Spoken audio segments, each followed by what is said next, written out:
Hello, everyone, and welcome to the Beyond the Pivot podcast, where we talk to entrepreneurs, investors, and just truly interesting people who are living and breathing examples of the entrepreneurial spirit on the African continent. If you are one of those people, or if you are just simply interested in their stories, do not forget to subscribe to our YouTube channel or anywhere where you get your podcast from. Our guest today is Afshon Wallace, who from dreams of selling charcoal in Kenya as a kid went through building DJ schools, tattoo parlors, and many more businesses across Kenya, Rwanda, and Burundi before he settled in Zambia with his AfriDelivery business to start with. So welcome, Afshon, to Beyond the Pivot. Thank you very much. I see you did a bit of research there. I tried to learn about my guest. Yeah.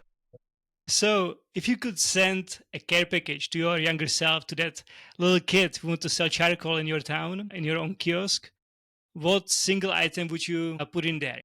What would you send him so he can succeed? That's a good question. I think I'll send him a Bible, and I would also send him a friend. Why, Yeah. why the Bible, why the friend?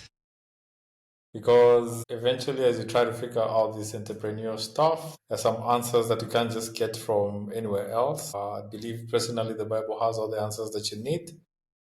And why a friend is because it gets extremely lonely as you get to certain heights. And you need a friend that will understand you and a friend that you can talk to, especially if you're like me that has done this in multiple countries and you just wake up and go set up in a different country where you know nobody. I think I discourage building in isolation based on the experience that I've had. Yeah, I think that would be it. So you were always like a solo founder, or did you have, the friend that you found in Zambia and Burundi and Kenya and so on? I've had friends, but when it comes to the companies I've founded, I've always had one friend who's also CTO, but he didn't start as a friend. He started as a developer that I could task with building the technology. But then, as you build and you understand the synergy and the chemistry that you share, then it makes more sense to have them as a partner. And also, building is expensive, especially if you're self-funded. So you need one or two people that can come in and share the risk with you and encourage you. So I wouldn't say I did it alone. I had pretty decent support system, but this decent support system was equally very far. I'm building miles and miles away. I'm alone in these spaces. You can't step out and go visit your sister, your brother. It's extremely hard actually. I thought you'd include some checks in that care package, Wallace, since you said building's expensive. Checks come I'm really later. surprised. Checks come later. Yeah.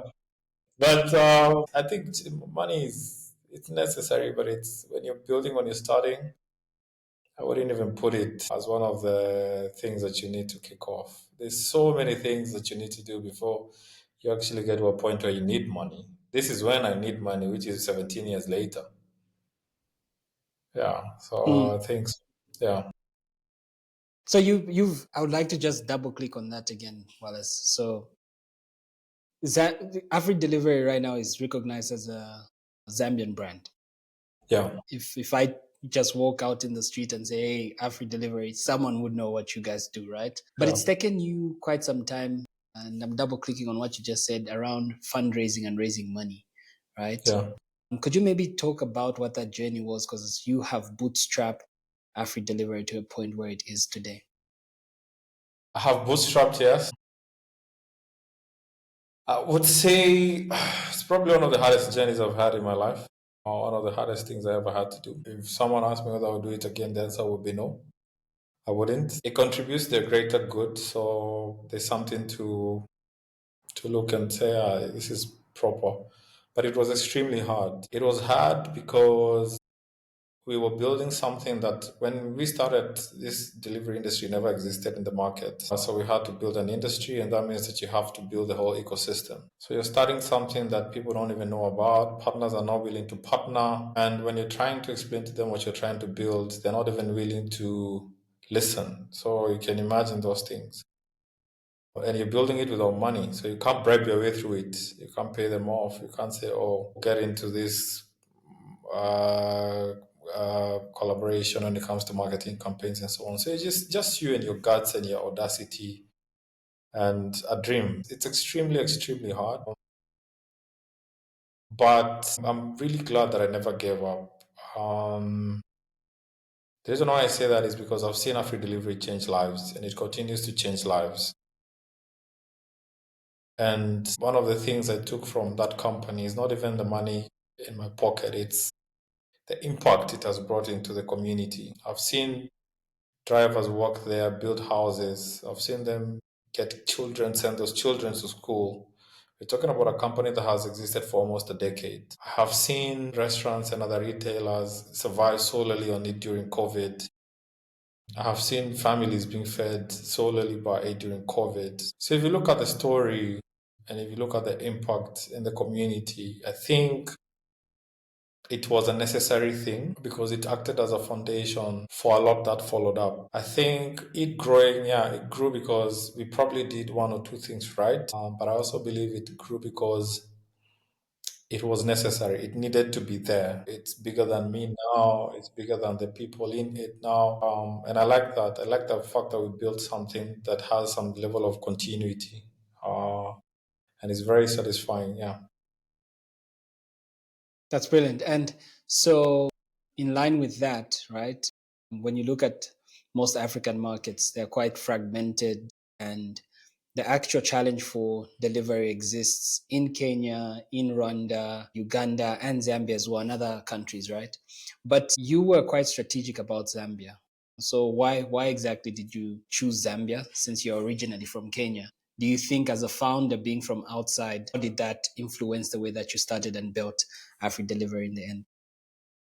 So I didn't choose Zambia. Zambia chose me. Yeah. Let me explain how. Mm. Before I came to Zambia, I built AfriDelivery first in Zimbabwe. But unfortunately, it didn't take off in Zim because of obvious reasons. I couldn't bring money in. I couldn't move. But how I came to Zambia is when I was in Zimbabwe. I met a friend, not really a friend. It's a guy that we were approaching to be a partner, an investor. And he suggested that we look at other markets. And he said he dropped two names. He dropped Zambia. He dropped Angola. So when he dropped Zambia, I remembered something. So we're talking about 2016. When he mentioned Zambia, I went back in my mind and remembered something a friend had told me in 2012. His name is Walker. He's still a good friend of mine to this day. He told me that he had had a dream that we had built a successful business in Zambia. The only thing I knew about Zambia at that particular point was Roberto and his Amarula song, nothing else. And I jumped on a flight, came to Zambia for 3 days, moved around. I was looking for two things. I was looking for purchase power. Can people shop? Can people buy? Are there enough restaurants I can partner with? Um, I was here for 3 days. I liked it. I went back home to Nairobi, packed my stuff, and came to Zambia. My plan was never to settle in Zambia, though. I wanted to come here because I had the tech already, look for a logistics partner, and then collaborate and give them the tech. They would be the logistics partner, and then I would leave and do it in a different market and do that for maybe 10, 15 markets. But then the people I met here or the parties that existed were not willing to collaborate. And that's how I ended up buying two motorbikes, paying 50% for them, and starting AfriDelivery. So I never really chose Zambia. Zambia, I keep telling people Zambia chose me, but there was alignment. When I came, I saw a bit of alignment and I picked it as a country. But one thing that's very important, and I just came from a masterclass, and I was talking about how, as an entrepreneur, it's extremely important for you to look at the continent and not the country.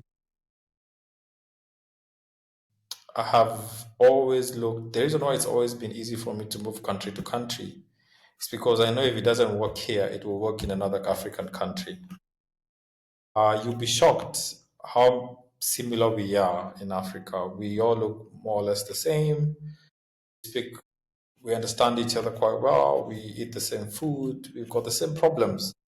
So the solution that you're trying to build, you might think you might limit yourself geographically to the market that you're in, and that is because of comfort, and I understand. But if you're a proper entrepreneur, you'd want to look at the continent as a whole and say, hey, I'm building a solution. Yes, this is going to be my beachhead market, which in this case is Zambia.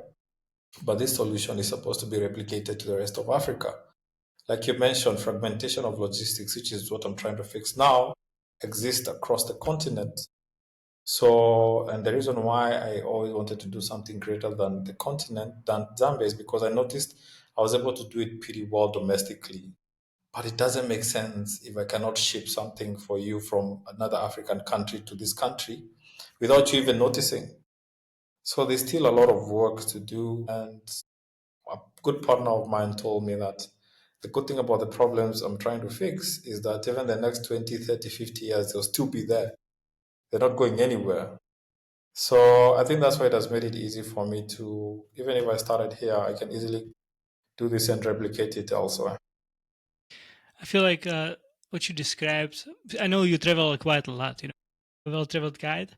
And I believe that what you just described about African countries being very similar to each other, so it's like one big market almost, is not true in many other continents. Like definitely not in Europe. You go 3 hours and a completely different culture that you doesn't speak the same language or whatnot.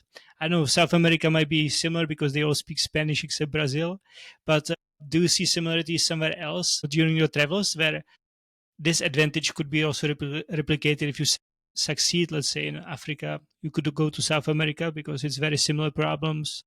People speak just Spanish.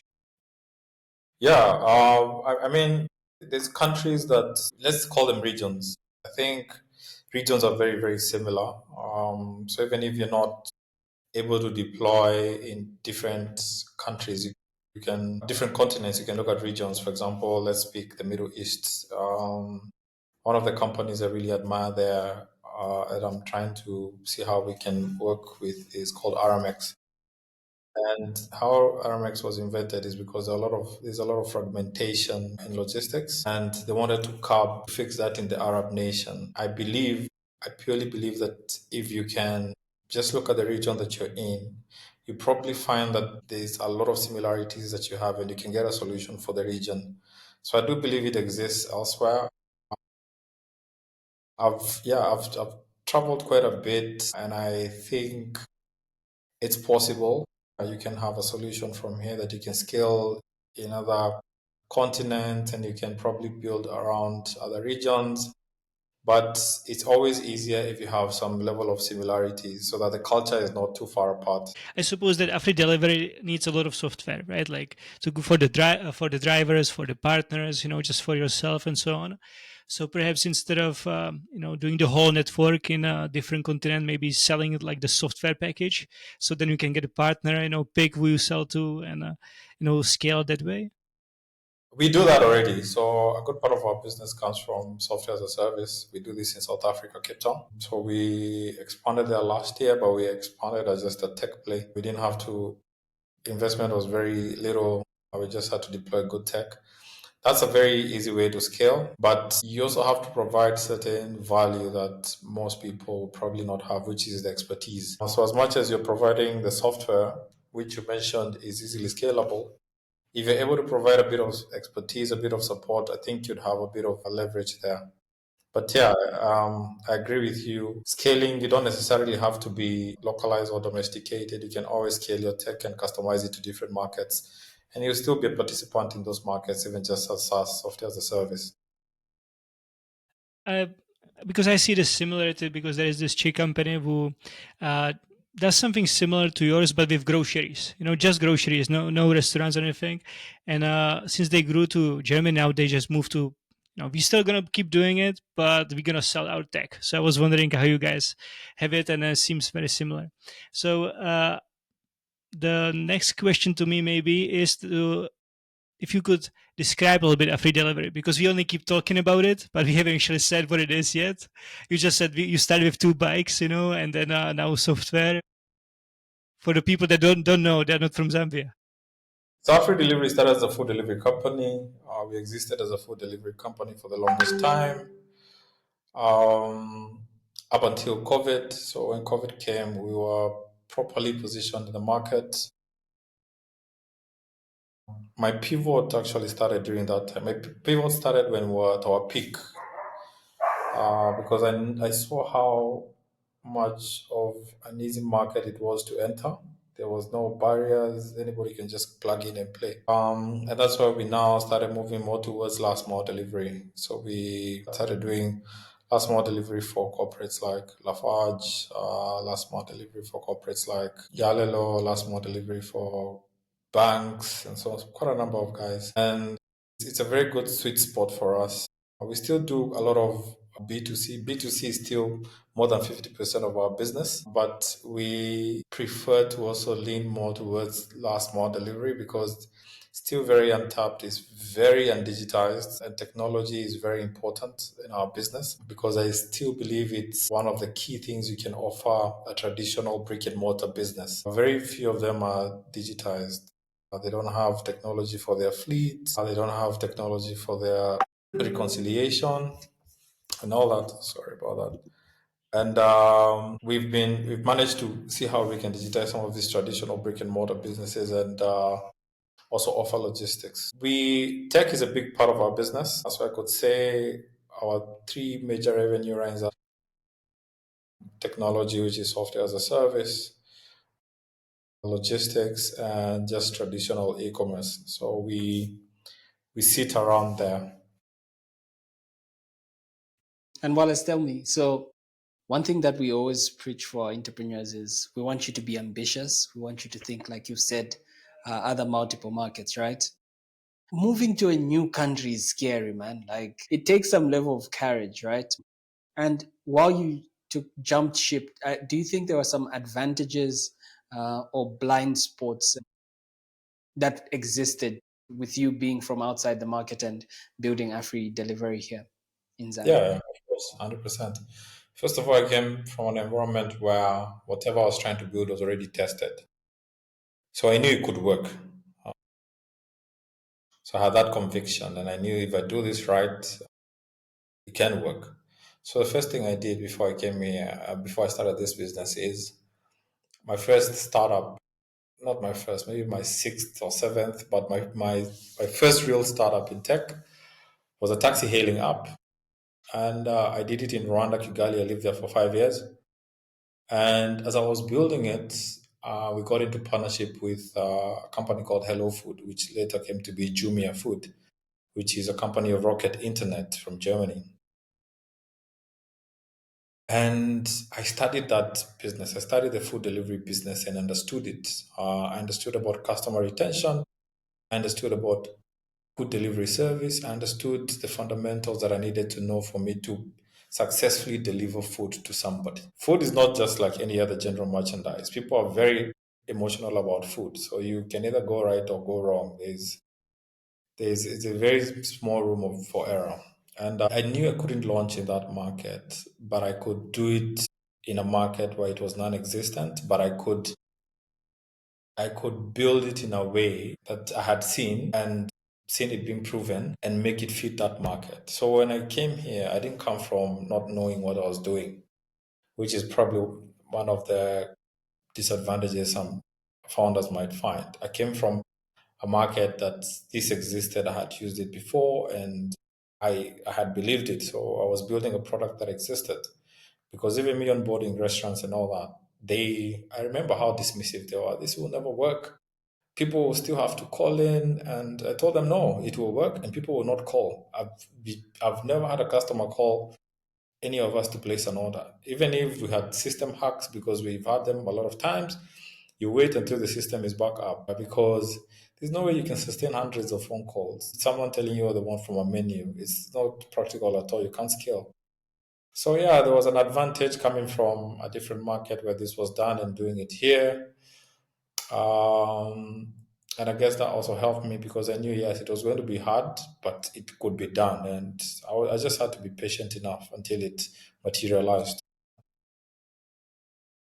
Do you think coming from that experience of living in different countries help you to see opportunities just beyond Zambia? Because me, from being from a small country, usually people have that like mindset that if I sell in Czech Republic, it's good enough. It's that's we don't have to look to Germany or so on. I heard from Kabila that Zambians are very similar. Landlocked country. If I just make it in Zambia, that's it. That's the big goal.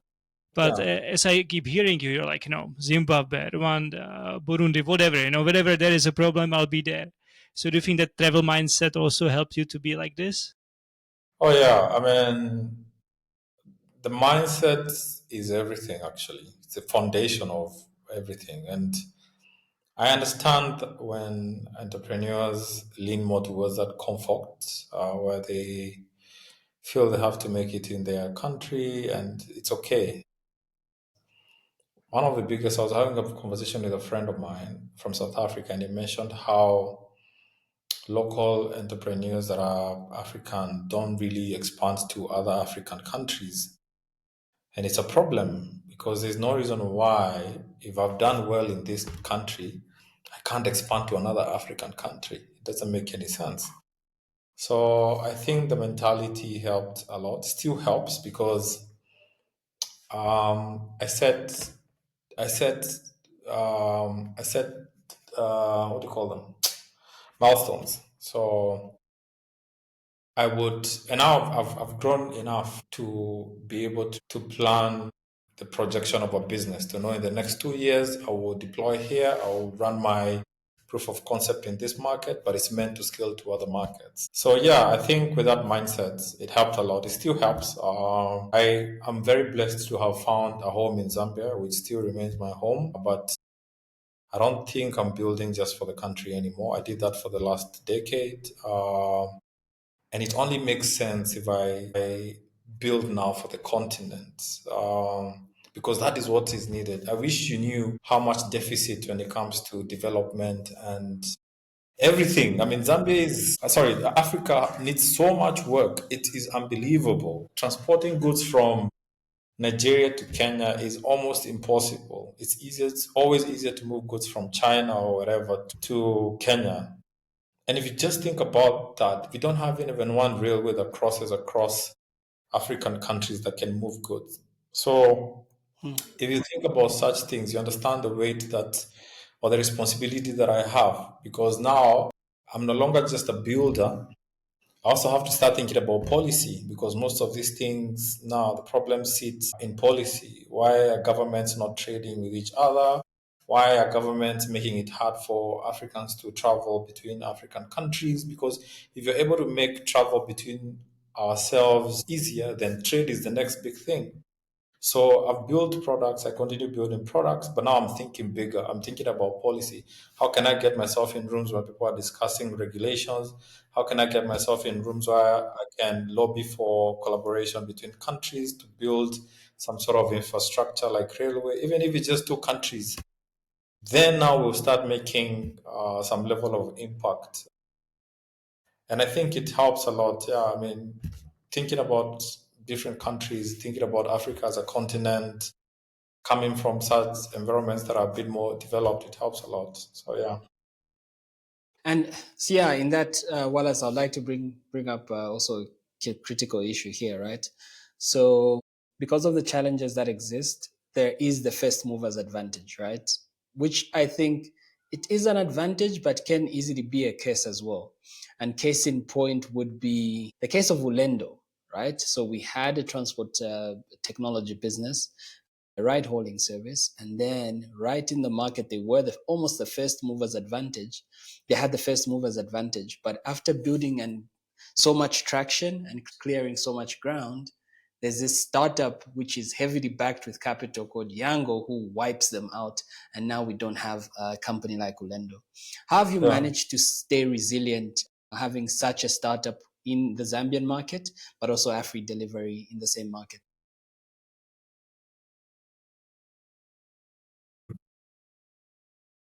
First of all, I think in the case of Orlando, I think I don't blame any competitors. I think Orlando just shut themselves down. The market was big enough for them to participate of two, three parties. You can always There's always a market for you. You just need to look at how you can carve it. Let me explain how we did it. I never did price wars. I'll never do any price wars. I'll never lower my price ever at all. Okay? Because if you are self-funded, you need to be a revenue generating company. You need to sustain your business. But then if you're doing price wars with a heavily funded company, the person with the most money wins. Okay? But don't forget, there's always customers that are willing to pay for value. So if you're going to charge more, look at how you can build some value so that the customers you're charging this, what we call premium, can see what they're charging, being charged for.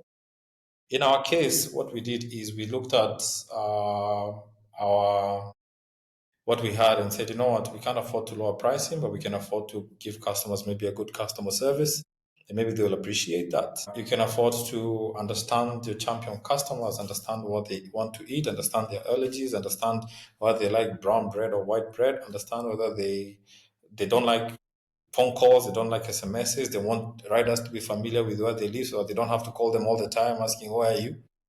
And then a customer appreciates that and is willing to pay for it. So there's always a market for all these players. So yeah, you always find competitors, you always find guys that come and do better than you, but there's always a market for you. But also another thing maybe they could have done, which they never thought of doing, there's no reason why they wouldn't have scaled to different markets.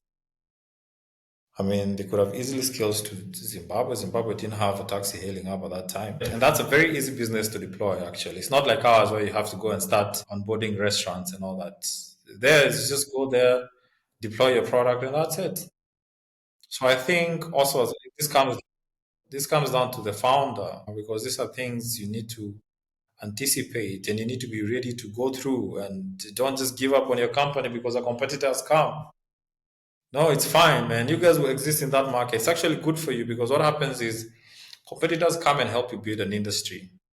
So if they have one customer and you have one customer, both of you now have two customers.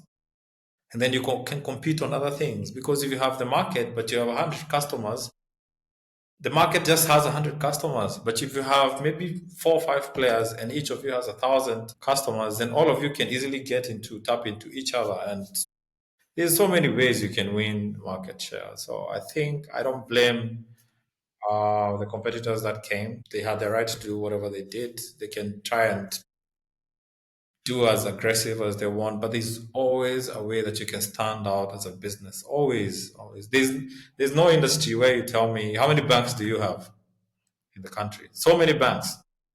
And I can tell you for a fact the bank I bank with for my business and the bank I bank with personally, charges me a ridiculous amount of money every month for what they call maintenance fee or convenience fee.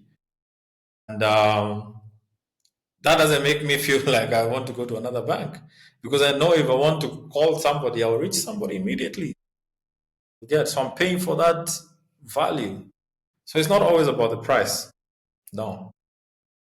Yeah. I think that's what I I would say. like that. I like that. For context for our audience and Martin as well, maybe just in case this wasn't clear. So we had a ride hauling service, Zambian owned, and then we had a competitor coming into the market from Russia, which is a Russian startup, with a lot of capital. And what ended up happening is there was this price war that Wallace just mentioned.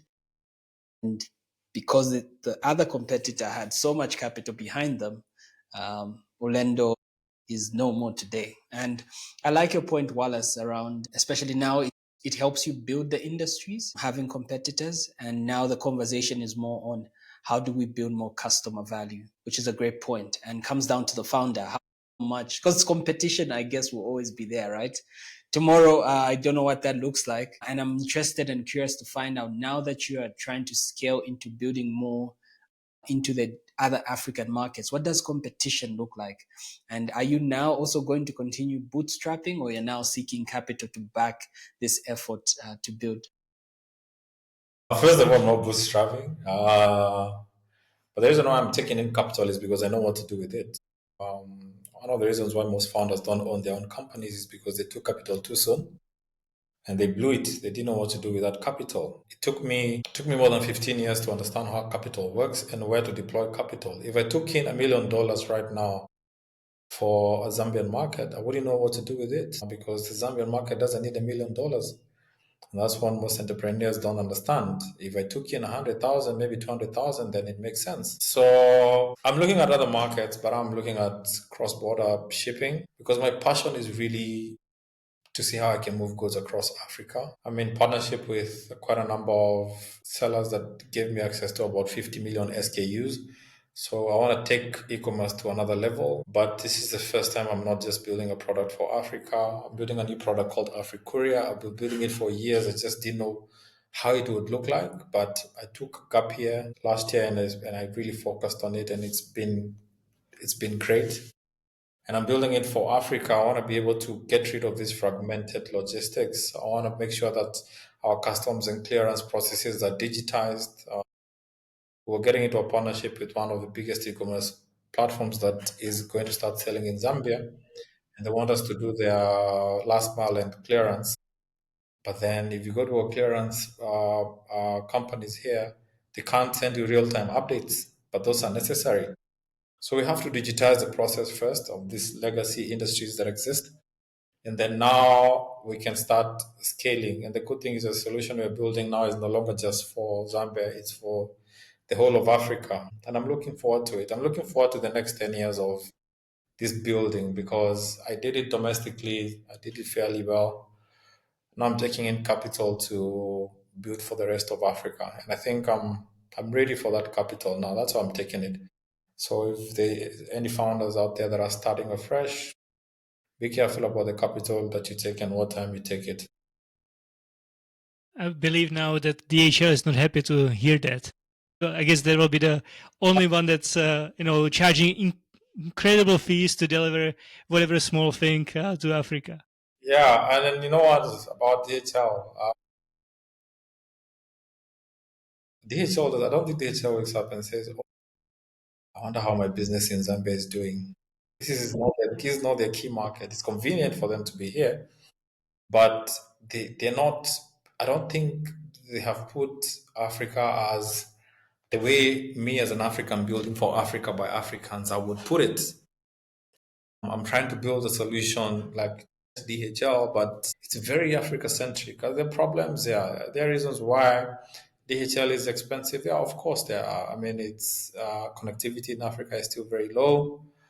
And there's a lot of these hurdles when it comes to goods crossing over.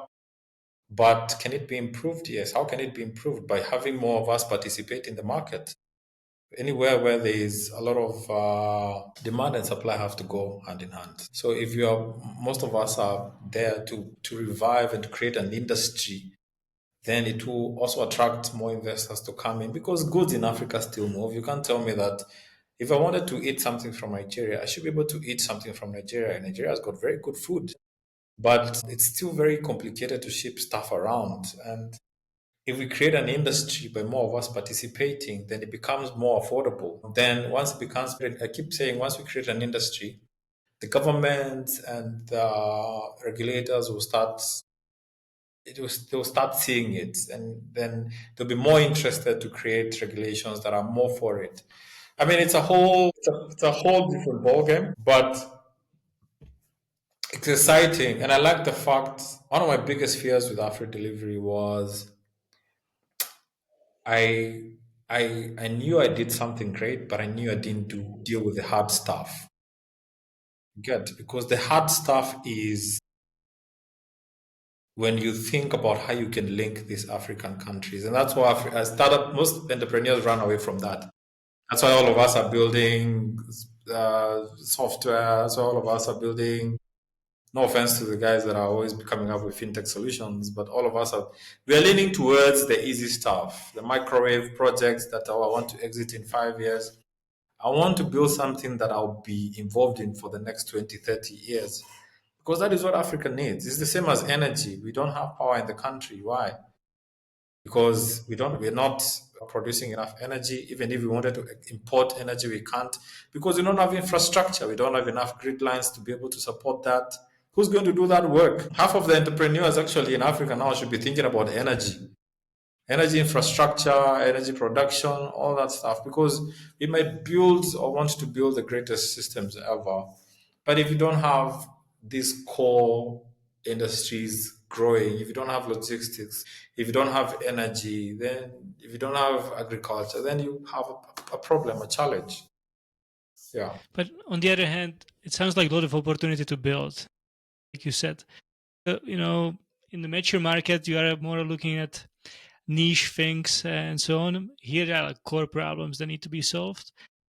I'm wondering, it's more a systemic change. Like you said, it's less of a startup now, more like a policy change and uh, creating almost a EU, functioning EU, European Union, like African Union, essentially. So.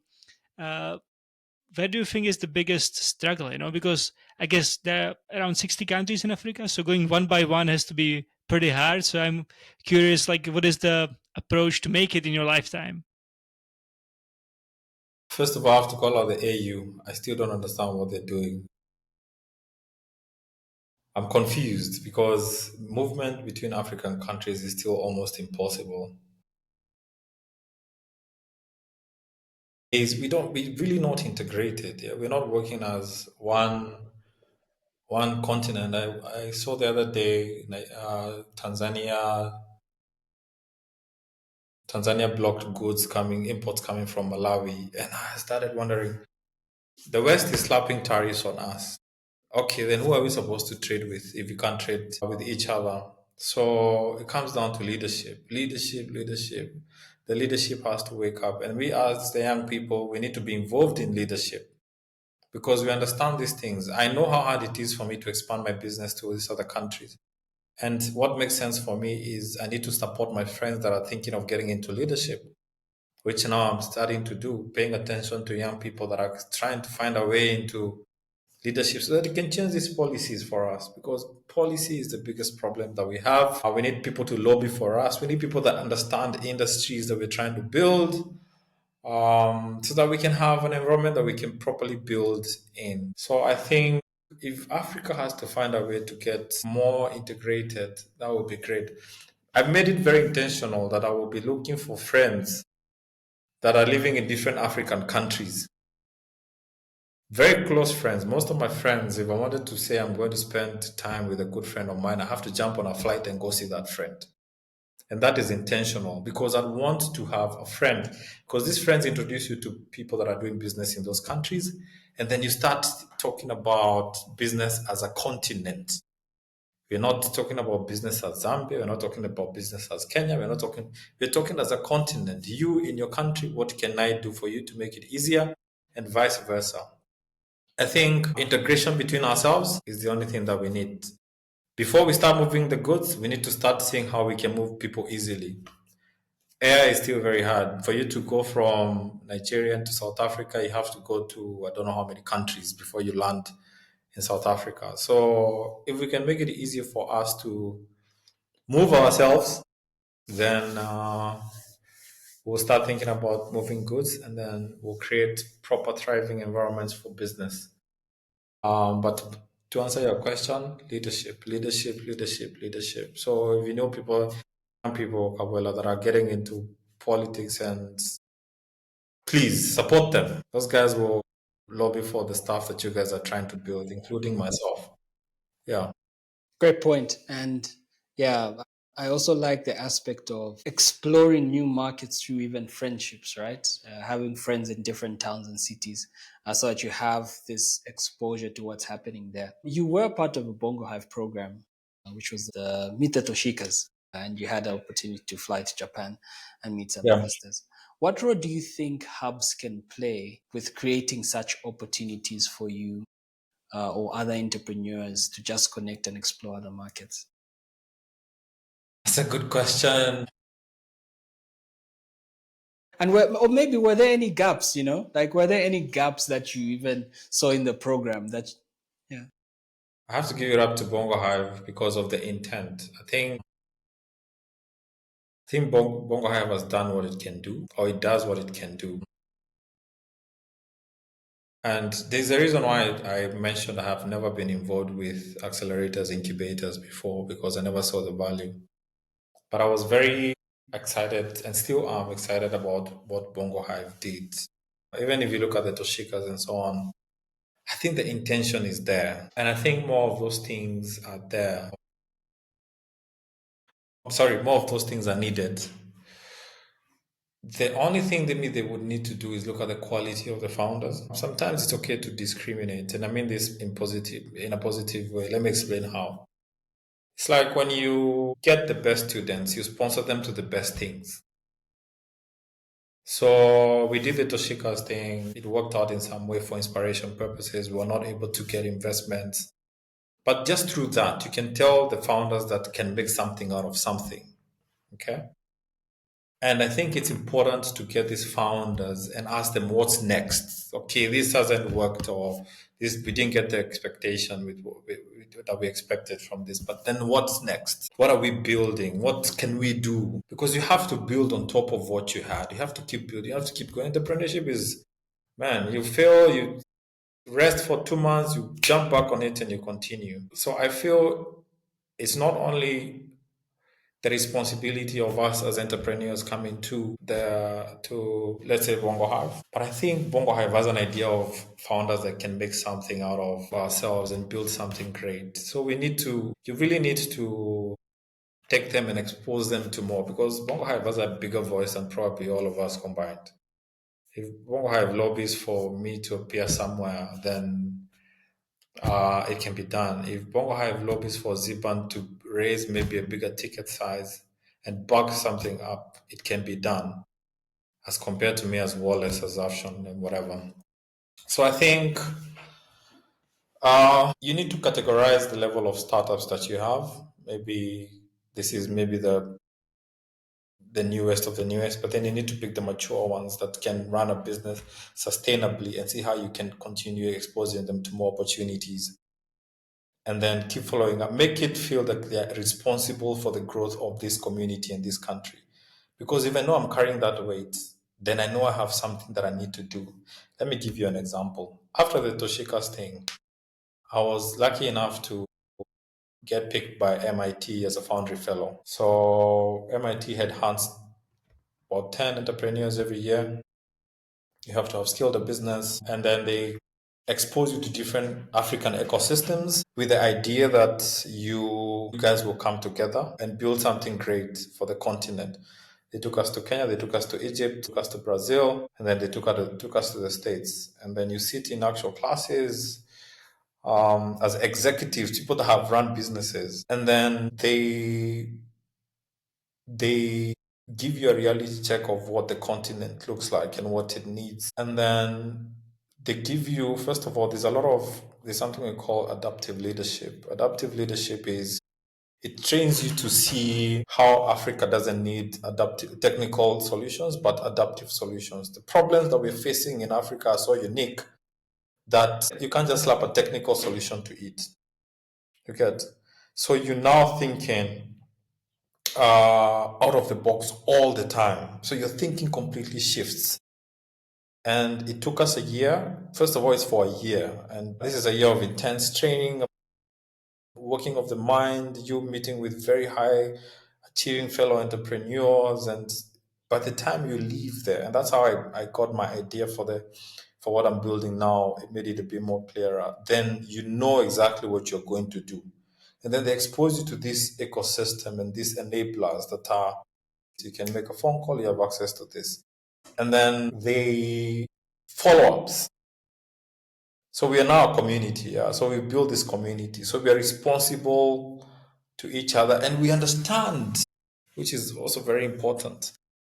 We understand what we are set to do. They make it very easy not easy, but they make sure that you understand what your purpose is as an entrepreneur.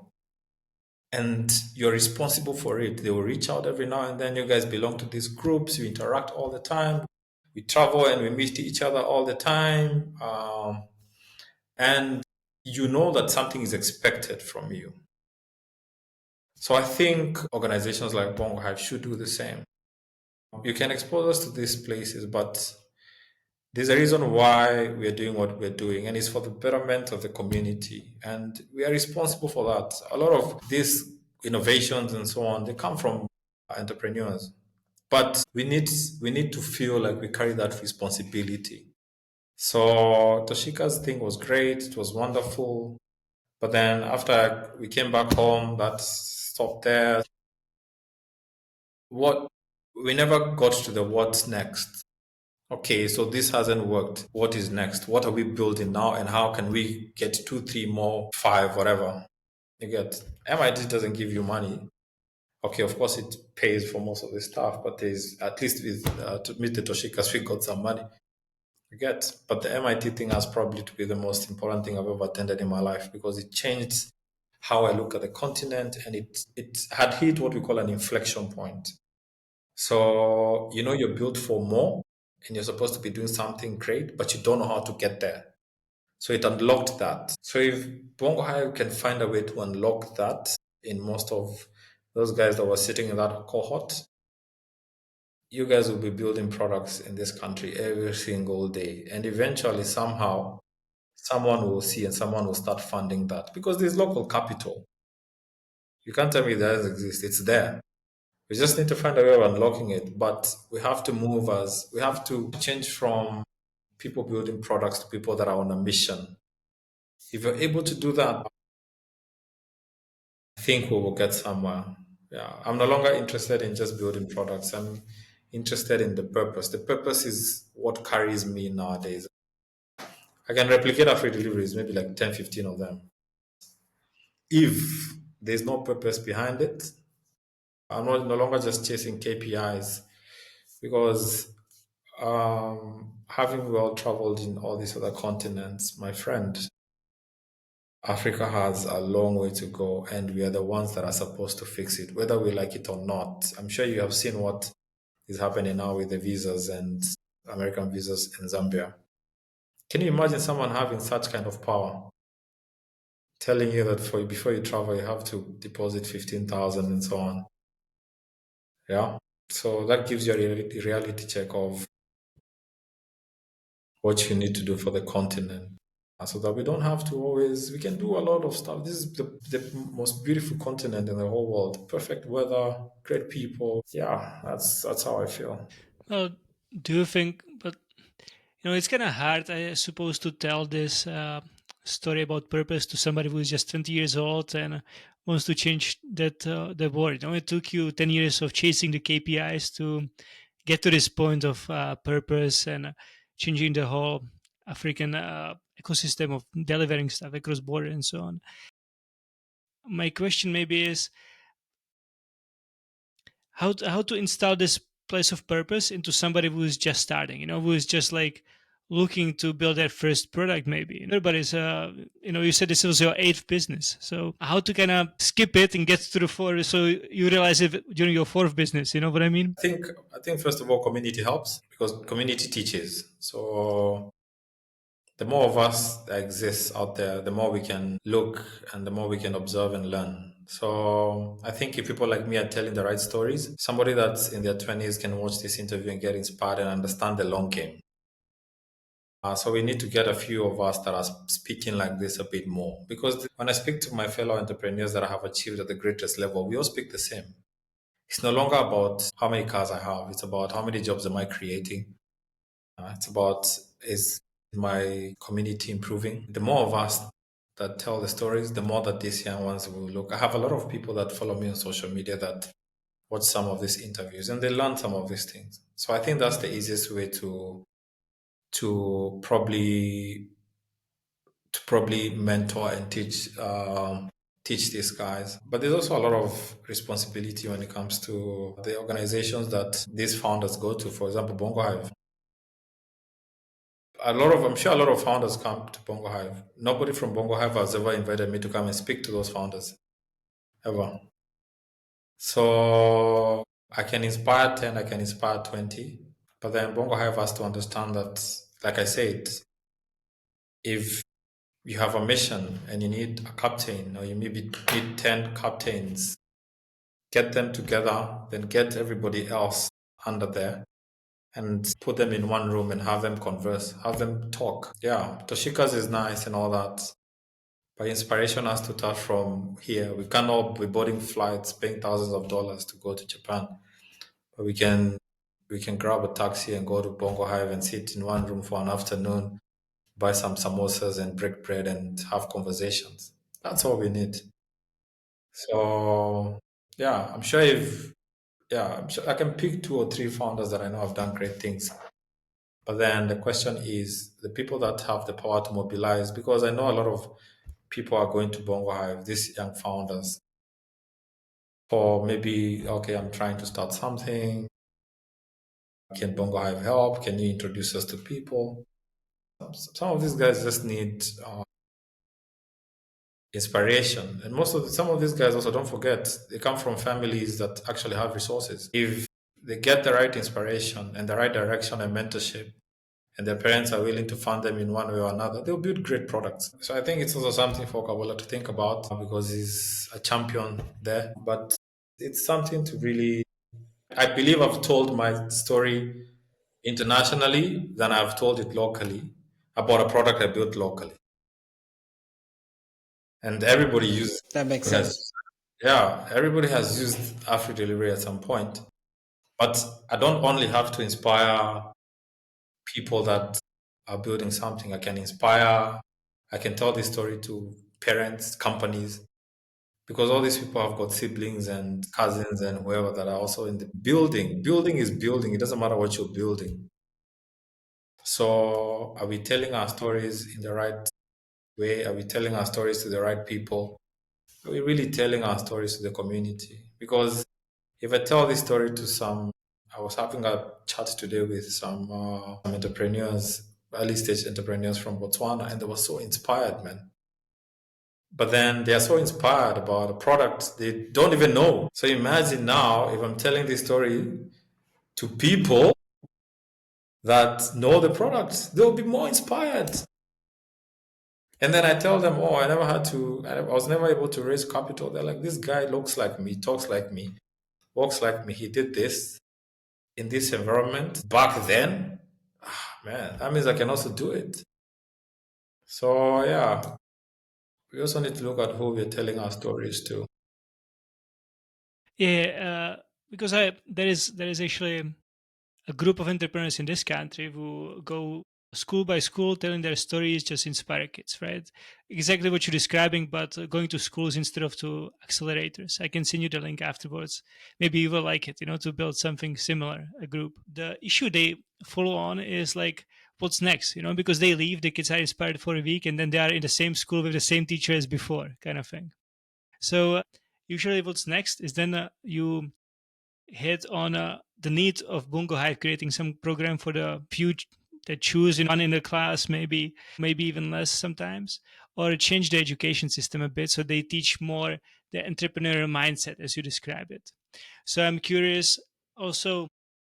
I'm sure that your company, when you were building it, had to be full of entrepreneurial people who are not entrepreneurs.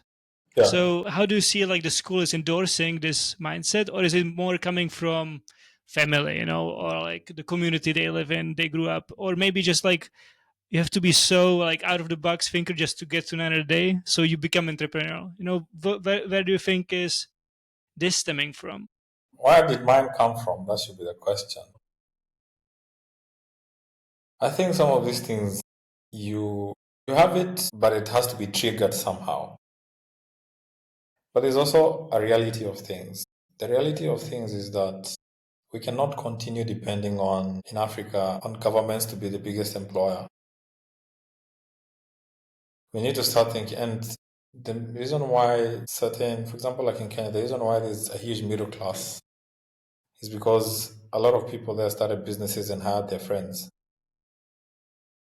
So I think, yeah, school has got a role to play. But I think even from the top, we need to create ways of us automatically thinking about entrepreneurship. One of the things that I think people think about before they become entrepreneurs, and you can even become an entrepreneur by opening a garage. Where am I going to get even the smallest startup capital from, even if it's 10,000? Affordable, right? Because the minute you start borrowing, you're borrowing at 30 something percent per annum. It will never be sustainable for anybody. I think there's a lot of, yeah, you can be as inspired as you want, but if the environment is not friendly to that, it will never spark. So I was lucky that I I had it, and then I had a parent that said, you know what, go for it. She didn't give me money, but she said go for it, and then I decided to use my school fees. But I think for you to become an entrepreneur, you need a lot of cheerleaders. You need a lot of cheerleaders from the government, from your aunties, your uncles, because you're getting into this hole that I don't know. People tell me they want to become entrepreneurs, and I ask them, "Are you sure?" Because I have suffered and cried. And I'm still suffering and crying. And I used to think it was short term. I used to think I'll be a millionaire by 24. My friend, I'm almost 40 now. Yeah. I live okay, but I can't say I'm driving a Lamborghini. And I knew I would do it by 26. But also, I understood, like I said, the purpose. Entrepreneurship is, I think, first of all, the stories that are told are not true. It's glamorized and it's not that glamour. It's a job, it's a task. You've basically been called to create employment, hire yourself, and then hire your friends, and then hire strangers now. So, and you want to tell me that's glamour? It's not. So, I think everybody can, the best we can do is talk about it. We can create systems that are more friendly to it. I think the environment is not friendly to it when it comes to regulations and so on. We are not treated as friends of the community, I believe. Um, there's nothing really encouraging me when I say I want to become an entrepreneur. Nothing. There's no reward, actually. So your reward comes when you see your employees able to pay rent. I don't have an answer for you, man. I wish I did. But I think everybody in their own way, they can encourage it. But there's so many factors that come into play that have to be right for entrepreneurship to thrive. Thank you for the honesty because I don't have an answer either. We are trying to figure it out over here. So I was just wondering what's your opinion on it. But usually a lot of children are right because, like you said, being entrepreneur is unthankful job. Oh, it's a cut job. It's horrible, man. Yeah. And in closing, I know we're running out of time, Wallace. With Courier being, I love what you're building right now and what you've shared. What are you expecting? Like, what are some, or at least some of the things that we can expect in the next few coming months or next year as you build Courier? So to explain it easily, I'm building the next DHL of Africa with a bit of e-commerce in it because I understand both industries well. You should be able to see it quite a bit. I believe it's a good market fit. And eventually, I think it will hit its peak maybe way later, years later, when Kabola has a grandchild. But I think it will spark what is needed to improve logistics in Africa. And I think it will be focused on this continent. I want to see people produce for export. I want to see people produce to sell outside, not only to sell to these big retail stores here and then competing for shelf space with other brands from other countries. I don't want to see that. And I've tried to sell it in the continent, but it's still a hard sell. We still don't have a digital culture. But I want to just make it easier for goods to move around. I want to digitize the process. I want to make it digital. But I also want to build a product that needs to be there for Africa. It's very important that we have our own African DHL and our own African FedEx and our own African RMX and our own African stuff. That's why I call it Afrey something because it's very continent centric and I'm personally passionate about. I'm obsessed. Actually, entrepreneurship is obsession. Yeah, obsession is you also need to be delusional a bit. So now I'm both. So that's the max high that you can get. I think I will get somewhere. I've got great partnerships, colleagues helping me out. I'm not building in isolation, and I'm building from a point of knowledge. So I think it will to do well. You'll see it around, especially next year. Brilliant. And how can our listeners find AfriDelivery, find you, partner with you, or support what you're building? You can find AfriDelivery. AfriDelivery is the apps are there: Google Play, iOS. Website afridelivery.com. You can find me personally on social media. You can also watch my podcast. I did that one season and I'm not doing another one. So why not? That was my question too, Kabila. Because I believe that I was doing it for the new founders, and I think I have enough information there for any founder that's looking for some answers. That's what I'm doing. I'll do another one maybe 3-4 years later. I get DMs every day asking me, "Oh, season 2 coming out?" Not soon. But if people wanna find me, they'll find me. I'm a friend of BongoHive. BongoHive calls me up for some stuff, I'll show up. And BongoHive is actually the one place I know if they call me for some stuff, I'll show up for sure. They're good people and they have the right intention, and they deserve to win because they are going to help this industry a lot. Thank you, Wallace, for embracing BongoHive and Kabila. Now I will have to live with this guy for a week, just walking on the clouds a little bit. Thank you for actually talking about something else just than just your business, because it's also nice to hear that people are working on the African problems, like people from Africa are working on the African problems, because we don't hear that often. Usually people just talk about their business, not really about the ecosystem that needs to change or the systemic change that's necessary. I still can believe that, like you said, you cannot export that easily from Zambia to Malawi, like doesn't make sense to me. So thank you for bringing that to light. And if there is some young policymaker, wannabe politician or something, we'll send him your way as well. Yeah. So thank you everyone for listening. Thank you, Boris, for being our guest. Thank you for listening all the way to the end of the interview of Wallace, who shared with us how he now sees building with purpose, where everything in what he does, he is looking to connect countries together and building his Afrey Courier service. So I hope you are now as inspired as we are with Kabila. We are ready to build something that cross borders as well.